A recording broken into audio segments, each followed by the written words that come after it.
کیونکہ گورنر صاحب کو ایک فوتگی میں ارجنٹ جانا۔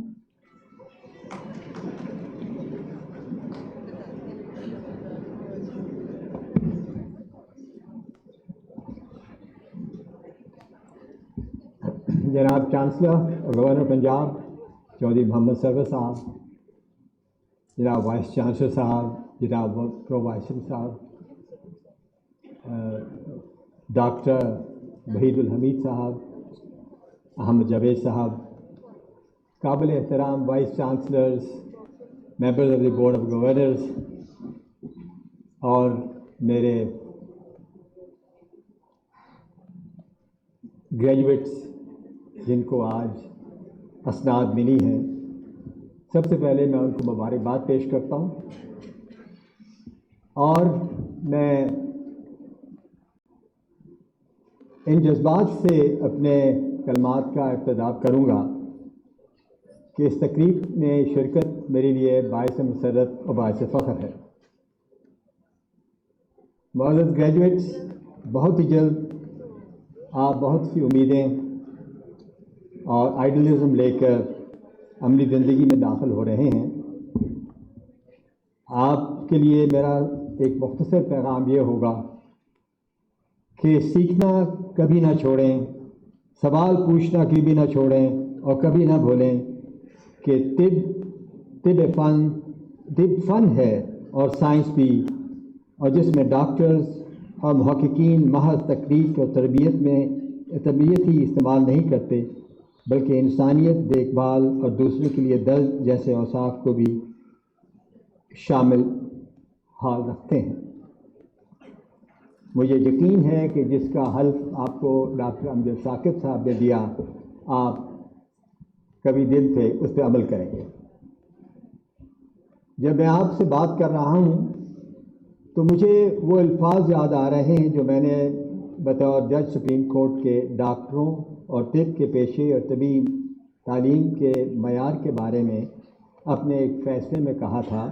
میں نے کہا کہ medicine has always been a noble, rewarding and cherished profession. No wonder, down the ages, some prompted by mundane considerations, some inspired by idealism, and some by the belief that healing is a divine virtue, young men and women in great numbers have chosen it as a career. By the nature of their calling, doctors have been respected, adored, and at times received not too flattering comments. The poet John Owen was not very off the mark when he said, and I quote, "God and doctor we alike adore, but only when in danger, not before. The danger is over, both are alike requited. God is forgotten and doctor slighted." Unquote.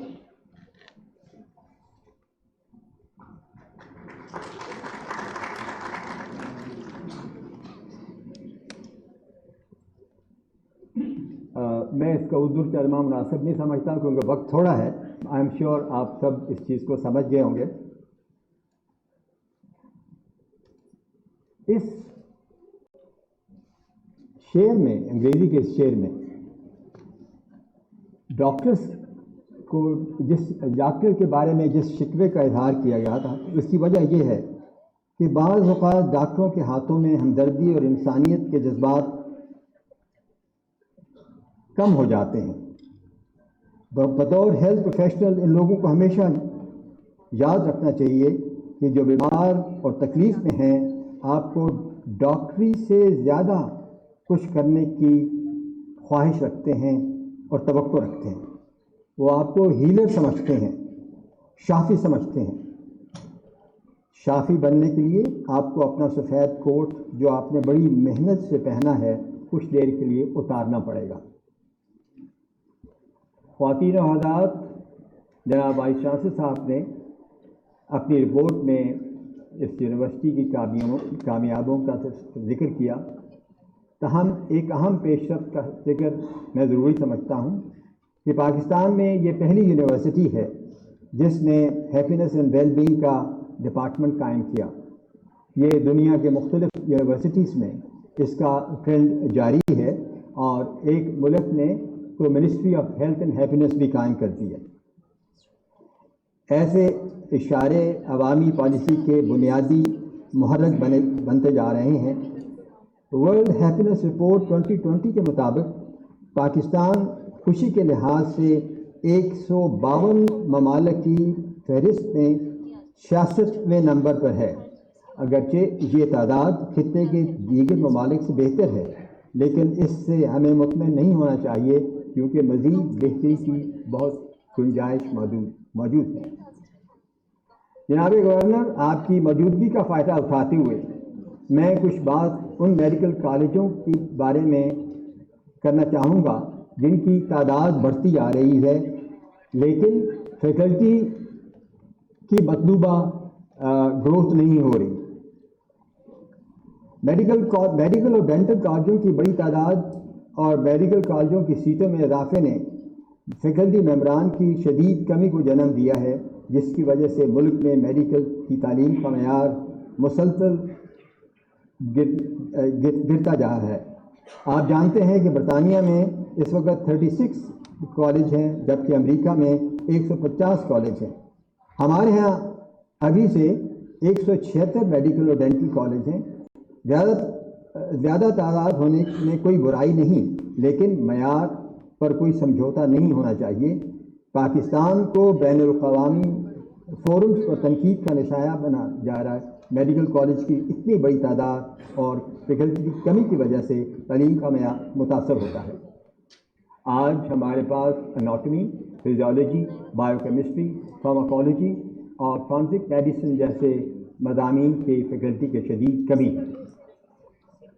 جناب chancellor, ایک زمانے میں بیرون ملک پاکستانی ڈاکٹروں کی demand ہوتی تھی کیونکہ ان کے پاس کلینکل تجربہ تھا، لیکن اب کالجوں کے پاس اپنے منسلک ہسپتالوں میں مطلوبہ تعداد میں بیڈز اور مریض نہیں ہیں، اس لیے میڈیکل گریجویٹس کی مناسب تربیت نہیں ہو پا رہی۔ یہ ایک سنگین مسئلہ ہے جناب گورنر، ہمیں اس حوالے سے قومی پالیسی بنانے کی ضرورت ہے۔ اس سے پہلے کہ میں اپنی تقریر کا اختتام کروں، میں نوجوان گریجویٹس سے کہنا چاہوں گا کہ آج اپنی جوان عمری کی وجہ سے آپ ایک آئیڈیلزم اور ایک پیشن اور امیدوں سے بھرے ہوئے ہیں۔ یہ ایک فطری امر ہے، لیکن جذبات کو ہمیشہ حقیقت پسندی کے تابع رہنا چاہیے۔ معاشی فلاح کے ساتھ خوشی کا حصول آپ کی اولین ترجیح ہوگا، لیکن یاد رکھیں کہ زندگی میں خوشی کا حصول آپ کی سوچ پر ہے۔ حقیقت پسندانہ اور مثبت سوچ اپنائیں، پیشہ وارانہ پریشانیوں کو اپنے آئیڈیلزم اور اپنے جذبات پر حاوی مت ہونے دیں، اپنے آئیڈیلزم اور امیدوں کو برقرار رکھیں، انہیں سسٹین رکھیں۔ کسی مصنف نے خوب کہا تھا اور انگریزی میں کہ of all the forces that make for a better world, none is so indispensable, none so powerful as hope. Without hope, men and women are only half alive. With hope, they dream, they think and work. Unquote. ان تمام قوتوں میں جو دنیا کو بہتر بناتی ہیں، کوئی اتنی ناگزیر، کوئی اتنی طاقتور نہیں جتنی امید ہے۔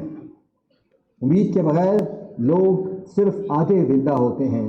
امید ہی ہے جس کی ساتھ وہ خواب دیکھتے ہیں، وہ سوچتے ہیں اور کام کرتے ہیں۔ انہی جذبات کا